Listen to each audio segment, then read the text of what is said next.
Alhamdulillahilladzi wahdah sadaqa wa'dah wa nasara 'abdah wa 'azza jundah wa hazamal ahzaba wahdah. Asyhadu an la ilaha illallah wahdahu la syarikalah wa asyhadu anna Muhammadan 'abduhu wa rasuluhu la nabiyya ba'dah. Allahumma shalli wa sallim wa barik ala sayyidina wa habibina wa syafi'ina wa qurrata a'yun maulana Muhammadin wa ala alihi wa ahli baitihi wa ashabihi ajma'in, amma ba'd. Qala Allah ta'ala fil Qur'an 'azim, a'udzu billahi minasy syaithanir rajim, bismillahirrahmanirrahim. Ya ayyuhalladzina amanu taqullaha haqqa tuqatih wa la tamutunna illa wa antum muslimun. Wa qala aidan, inna a'tainakal kautsar fasalli li rabbika wanhar inna syani'aka huwal abtar. Shadaqallahul azim. Hadirin jamaah sidang Jumat Masjid Al-Ittihad rahimakumullah. Mari kita selalu menjadi hamba-hamba Allah Subhanahu wa taala yang pandai bersyukur dalam kondisi apapun. Sebab kalau kita menjadi hamba-hamba Allah Subhanahu wa taala yang pandai bersyukur, maka insya Allah akan diberikan oleh Allah Subhanahu wa taala kenikmatan-kenikmatan, dan moga-moga barokahnya kita menjadi hamba Allah Subhanahu wa taala yang pandai bersyukur.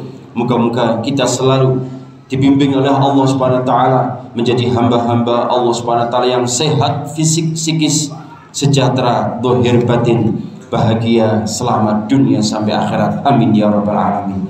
Marilah juga kesempatan kali ini kita gunakan dengan sebaik-baiknya, dengan selalu meningkatkan kualitas ketakwaan kita, menjalankan segala perintah-perintah Allah Subhanahu wa taala dan menjauhi segala larangan-larangan Allah Subhanahu wa taala. Hadirin jamaah rahimakumullah, hari raya Idul Adha sudah berlewat dan rata-rata kita sudah melihat bagaimana prosesi Idul Kurban, Idul Adha. Ada ayat surat yang rata-rata kita hafal, dan ini seringkali dipakai dalam bentuk proses kegiatan Idul Adha, yaitu surat Al-Kautsar. Surat pendek rata-rata hafal. Gusti Allah dawuh buat surat Al-Kautsar ini, a'udzubillahi minasyaitonir rajim, bismillahirrahmanirrahim. Inna a'tainakal kautsar fasalli li rabbika wanhar inna syani'aka huwal abtar. Sungguh kami telah memberimu Muhammad nikmat yang banyak, maka kerjakanlah sholat demi Tuhanmu dan sembelilah hewan kurban. Sungguh orang-orang yang membencimu dialah yang terputus dari rahmat Allah Subhanahu wa ta'ala. Ada 3 hal dari surat Al-Kautsar ini yang perlu kita ambil motivasi, yang perlu kita ambil pelajaran, termasuk prosesi kegiatan Idul Adha yang sudah berjalan. Pertama, hadirin jamaah rahimakumullah, Gusti Allah sudah memberikan nikmat yang luar biasa, nikmat yang banyak. Mulai kita tidur sampai tidur lagi, kalau kita hitung maka terlalu banyak. Wa in ta'uddu ni'matallahi la tuhsuha. Kalau kita menghitung nikmat-nikmat Allah Subhanahu wa taala, tidak mungkin mampu, tidak akan bisa, karena terlalu banyak nikmat yang diberikan oleh Allah Subhanahu wa taala. Bahkan nikmat yang kita mungkin belum minta sudah dikasih oleh Allah Subhanahu wa taala. Berupa apa? Banyak. Kalau kita sebutkan satu persatu, kita bisa makan, bisa minum, bisa tidur, bisa melaksanakan hal-hal yang lainnya. Ini nikmat Allah Subhanahu wa taala yang kadang kita tidak minta sudah dikasih oleh Allah Subhanahu wa taala. Hadirin jamaah rahimakumullah, andai kata di antara kita saat ini adalah ditakdir oleh Allah Subhanahu wa taala dalam kondisi sakit, ini pun masih mendapatkan nikmat yang besar menurut Allah Subhanahu wa taala. Apa? Yaitu nikmat hidup. Berarti kita bisa beribadah, nambahi pahala, nambahi untuk dekat dengan Gusti Allah walaupun dalam kondisi sakit. Hadirin jamaah rahimakumullah, andai kata juga kita mungkin punya uang yang sedikit, ini juga merupakan masih diberikan nikmat oleh Allah Subhanahu wa taala. Apa? Masih bisa bersujud. Masih bisa bersujud, ini luar biasa. Ibadah yang kita harus damba-dambakan di hadapan Allah Subhanahu wa taala. Sebab konsep yang disampaikan oleh Allah Subhanahu wa taala adalah wa ma khalaqtul jinna wal insa illa liya'budun. Kita ini diperintahkan oleh Allah Subhanahu wa taala, baik kita manusia maupun jin, adalah untuk beribadah. Maka kalau kita takdir sama Gusti Allah bisa sujud, ayo kita syukuri. Karena banyak di antara kita semuanya yang mungkin belum bisa sujud. Bahkan sujudnya mungkin belum bisa menikmati. Maka kalau kita bisa menikmati, syukurlah. Berarti kita diberikan oleh Allah Subhanahu wa taala kenikmatan yang luar biasa di hadapan Allah Subhanahu wa taala. Hadirin jamaah rahimakumullah, namun sayang, kita ini umat manusia yang seringkali diberikan nikmat, tapi sedikit sekali kita mau bersyukur kepada Allah Subhanahu wa taala. Buktinya apa? Gusti Allah dawuh dalam ayat yang lainnya, wa qalilum min ibadiyasy syakur. Sangat sedikit dari hambaku yang pandai bersyukur. Umumnya di antara kita sambatan. Umumnya di antara kita adalah mengeluh.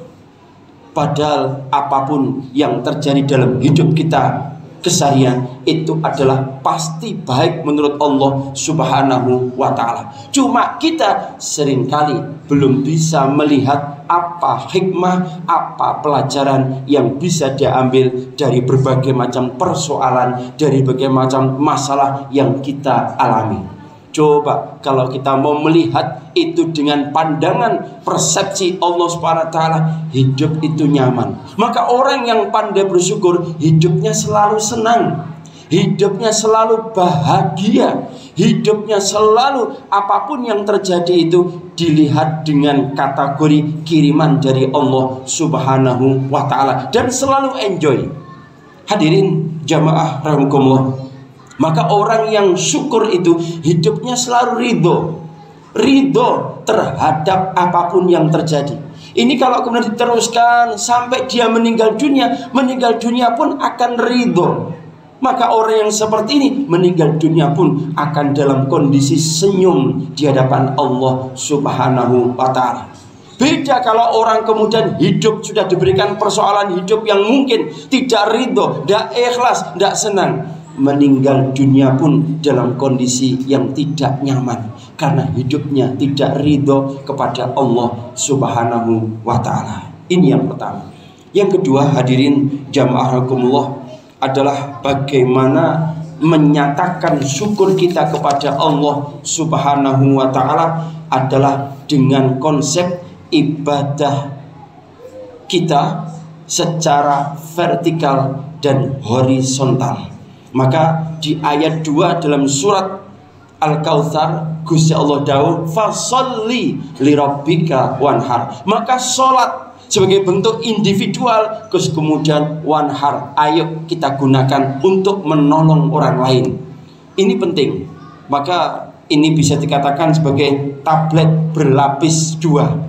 Dalam kondisi tertentu kita individual ibadah kepada Allah Subhanahu wa taala. Dalam kondisi yang lain kita perlu untuk berbagi, kita perlu untuk menolong orang lain. Sebab kita adalah tidak bisa hidup sendirian. Kita adalah makhluk sosial yang suatu saat kapanpun pasti kita membutuhkan orang lain. Hadirin jamaah rahimakumullah, maka dalam konsep berkorban ada 2 hal, yaitu pengorbanan dan yang namanya penyembelihan.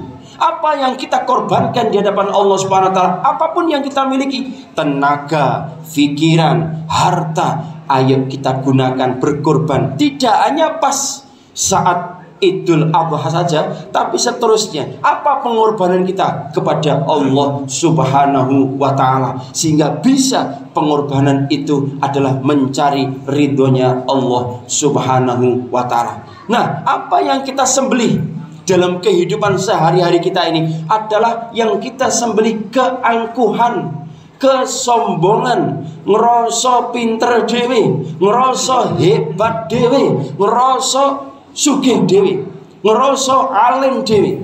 Ini yang perlu kita sembelih supaya kita menjadi orang yang tawadhu, menjadi orang yang rendah hati, menjadi orang yang tidak gampang mengunggulkan, apalagi mohon maaf mengunggulkan nasab. Belum tentu yang nasabnya baik adalah nasibnya juga baik.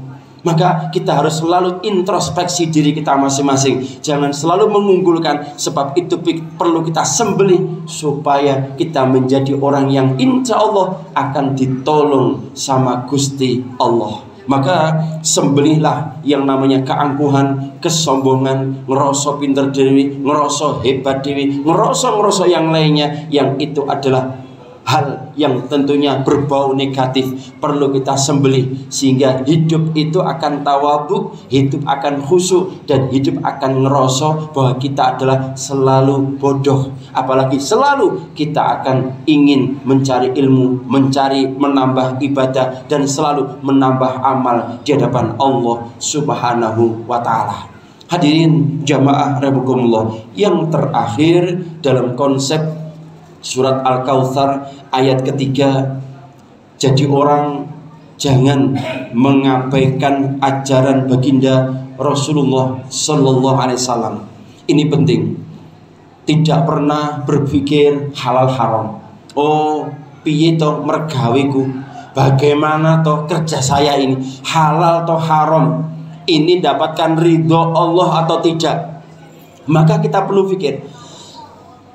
Kalau sampai yang namanya apa yang kita kerjakan tidak ngerti halal dan haram, sakarepe dhewe, maka inilah yang nanti akan berbahaya dalam kehidupan sehari-hari kita. Apalagi kalau kemudian kita punya pekerjaan, yang pekerjaan itu sudah kelihatan haram, kelihatan jelas sangat berbahaya, kemudian kita terima gaji, kasihkan anak, maka anak itu nanti akan mendapatkan rizki-rizki yang haram, dan itu nanti punya efek yang luar biasa kepada keluarga. Dalam bentuk apa? Mohon maaf, biasanya tuturane angel, anak bantahan, anak kemudian tidak nurut. Itu salah satunya mungkin ada harta kita yang kecampuran barang sing haram. Maka hadirin, hati-hati betul. Kalau kita tidak mengerti masalah halal dan haram, maka hidup kita akan sengsara.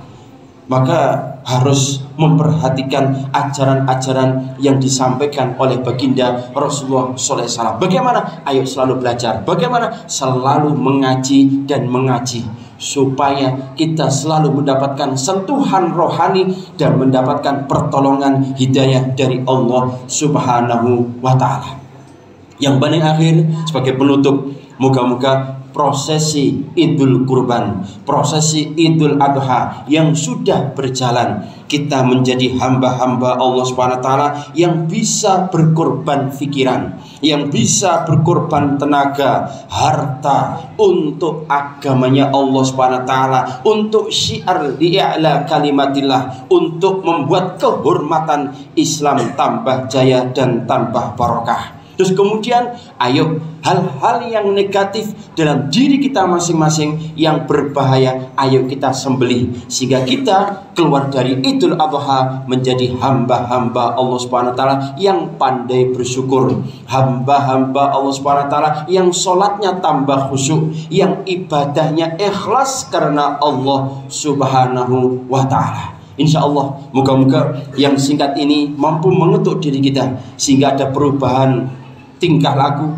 perubahan dalam hal ibadah kita menjadi yang lebih baik lagi, dan moga-moga diberikan oleh Allah Subhanahu wa ta'ala umur-umur yang barokah, rizki yang barokah, keluarga yang sakinah mawaddah barokah, diberikan generasi penerus yang soleh dan solehah. Moga-moga kita semuanya juga diberikan oleh Allah Subhanahu wa ta'ala kemudahan dalam semua urusan kita, urusan dunia sampai akhirat, serta kita moga-moga ditakdirkan oleh Allah Subhanahu wa ta'ala jika suatu saat meninggal dunia, moga-moga dalam keadaan husnul khotimah, husnul khotimah, serta kita semuanya beserta anak turun kita masing-masing, moga-moga masuk surganya Allah Subhanahu wa taala bersama teman-teman kita, sahabat kita, guru-guru kita, kedua orang tua kita, dan moga-moga bersanding dengan baginda Rasulullah sallallahu alaihi wasallam. Amin ya rabbal alamin.